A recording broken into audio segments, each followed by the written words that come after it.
Okay, so I need to tell you about this wild story that's been going on with my friend Wade. So, there's this person I know who's always been a bit of a goofball, and he's got a big family reunion coming up. He's like the ultimate host, always making sure everyone's having a good time.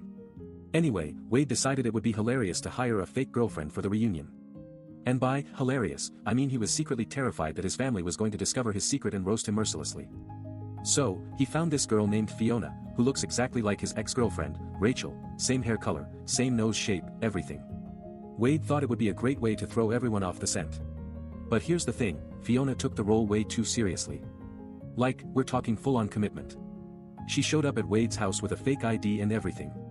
And when she met his family for the first time, they were completely sold on her as the new Rachel. His mom even started giving her cooking lessons and trying to set her up with some of the other relatives. Wade thought it was all just a joke at first, but Fiona seemed so into it that he started getting worried. Like, what if she actually fell for this whole fake girlfriend thing? What if she started expecting him to treat her like a real partner or something? And don't even get me started on the way she handled small talk with his family. It was like she had a PhD in fake relationships. I mean, we're talking awkward dinner conversations, forced laughter, and even fake romantic dates planned out with Wade's cousin. Which like, what? Who hires their cousin for a fake date? And I know what you're thinking, but that's just not weird at all. Trust me, it was weird. And Fiona took it to a whole new level. I'll tell you this much, things started getting seriously cringeworthy when Fiona showed up with her own set of fake social media profiles and started posting about how much she loved being in a relationship with Wade. Like, we're talking Instagram photos of them hanging out at the beach or going on hikes together. It was all just so intense. And then there's the fact that Fiona actually started showing up at some of the family gatherings uninvited. Like, if it wasn't her own family reunion, she'd just show up and pretend like she was part of the crew. Wade thought this was hilarious, but his family didn't seem to think so. In fact, they were starting to get really suspicious. I don't even know where I'm going with this story yet, but I promise you, it's only getting wilder from here. Things took a turn for the absurd when Fiona started breaking up with Wade on social media. Like, she'd post these dramatic captions about how he was cheating on her or ignoring her needs, and then suddenly delete their Instagram accounts together. It was like watching a train wreck in slow motion. Wade thought it was all just part of the act, but I have to admit, even I got caught up in the drama for a bit. I mean, who doesn't love a good romance novel? But when Fiona started showing up at Wade's family gatherings, acting out these elaborate scenes with him, like they were still on again or off, that was when things started to get really weird. Apparently, Fiona had done her research and knew all about Wade's family dynamics.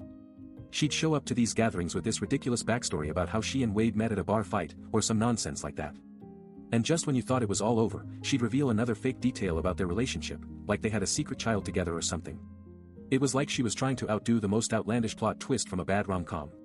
But what really took things to the next level was when Fiona started dating Wade's own brother, Theo. I mean, we're talking full-on, Instagram official with a photo booth and all the fans are tweeting about it stuff. It was like she'd somehow gotten herself into the inner circle of Wade's family, and now she was part of their social circle. At first, Wade thought it was funny to see his little brother falling for this fake girlfriend, but then things started getting really serious. Theo actually started showing up at these gatherings with Fiona, and even began acting out these ridiculous scenes with her. It was like they were living out a bad sitcom episode or something. But just when you thought it couldn't get any worse, Fiona dropped the bombshell that she was actually planning on marrying Wade at their family reunion. Like, actual ceremony and guest list and all the rest stuff. I mean, what even is this? It's like she'd somehow managed to merge her fake social media persona with real-life family drama. I'm still trying to process it all, but from where I am standing, it seems like Fiona has become the de facto matriarch of Wade's family. And with Theo already on board as her partner in crime, I have no idea what kind of chaos she'll unleash next. At first, I thought it was just a clever ploy to get out of small talk or some other mundane family reunion task. But then the wedding planning began, and I realized that Fiona was dead serious. She started sending out invitations, complete with all the trimmings, dress code, RSVP card, even a website for guests to register their presence. I have to admit, it was kind of impressive how quickly she got Wade's family on board with this farce. They seemed completely taken in by her charm and enthusiasm, and before I knew it, they were all talking about the upcoming nuptials like it was a real thing. Theo, of course, was over the moon with excitement, and even started playing along, pretending to be Wade's brother or something. But then things took a turn for the bizarre. Fiona started incorporating more and more family members into her wedding planning process, including some distant relatives I'd never heard of before. She began barking orders at them, telling them what dresses they had to wear, how many guests they were allowed to bring, and even what kind of flowers they should use in their bouquets. I tried to warn Wade about this, but he just laughed it off, saying that Fiona was just getting into character or some other nonsense. Meanwhile, I'm over here watching his family get completely taken in by her fake persona, wondering if someone's going to call out the charade at any moment. As we're all sitting around the dinner table, discussing the latest wedding planning developments, I notice that Fiona is acting even more strangely than usual. She keeps glancing around the room, like she's checking for an audience or something. And when Wade asks her what's wrong, she just smiles and says it's nothing. But then she drops another bombshell: she's going to have a rehearsal ceremony before the actual wedding, complete with all the guests in their Sunday best. I'm talking full-on white tie affair, complete with canapes and champagne. And Fiona is dead serious, insisting that everyone dress up and behave like they're actually about to get married. I've got my phone out, ready to capture some evidence of this unfolding disaster.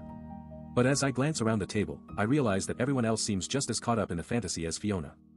They're all nodding along, smiling and laughing, completely unaware of what's really going on. And I'm starting to wonder if anyone will ever be able to bring them back down to reality. As the rehearsal ceremony drew to a close, Fiona stood at the podium, her eyes fixed on Wade with an unnerving intensity. The guests erupted into applause as she declared, "And so, we shall seal our union in holy matrimony." Wade's eyes widened in horror as he realized he was actually going to have to go through with this charade.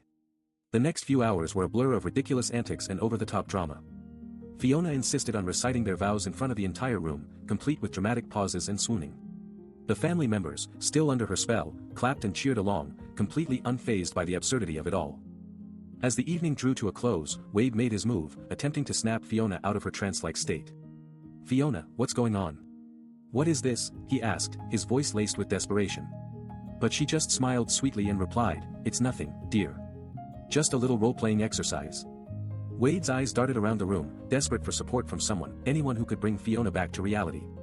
That's when Theo, Wade's loyal best friend, stepped forward, his voice low and even. "Fiona, I need to talk to you about this." He approached her slowly, eyeing her with a mixture of concern and amusement. "You're not actually going to go through with this, are you?" For a moment, Fiona's expression faltered, and she looked at Theo as if he was seeing her for the first time. Then, in an instant, the mask slipped back into place, and she replied, "Of course I am, dear. I've invested too much to back out now." Theo turned to Wade, who was staring at Fiona in stunned silence. "Time to wake up, buddy," he whispered.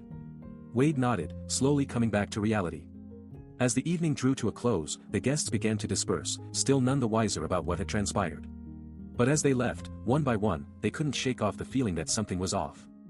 Fiona, however, remained in character, beaming with happiness and declaring, "Until death do us part." As the last of the guests departed, Wade turned to Theo and let out a long sigh. "How did she get so caught up in this?" he asked. Theo shrugged. "I have no idea, but I think we need to stage an intervention. Or at least, a really convincing fake wedding cancellation." Wade nodded, still reeling from the ordeal. As they watched Fiona disappear into the night, laughing and smiling like a maniac, Wade turned to Theo with a deadpan expression. "I still can't believe this happened."